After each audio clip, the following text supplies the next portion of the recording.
How to enable two-step verification for your Google account. In this video, I'll show you how to enable two-step verification for your Google account to add an extra layer of security.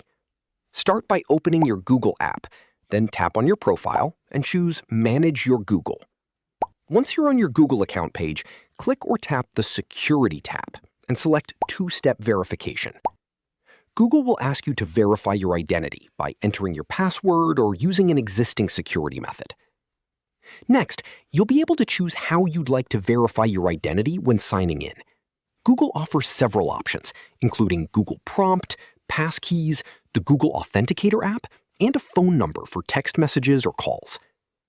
Select your preferred verification method and follow the on-screen instructions to complete the setup. Once everything is configured, tap or click Turn On to enable two-step verification. Since I already have a two-factor authentication enabled, I don't need other verifications. After enabling it, make sure your recovery information and verification methods are up to date. This will help you regain access to your account if you ever lose your device or change your phone number. That's it.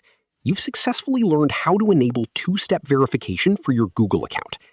If you find this video informative, click on like, share, and subscribe for more videos.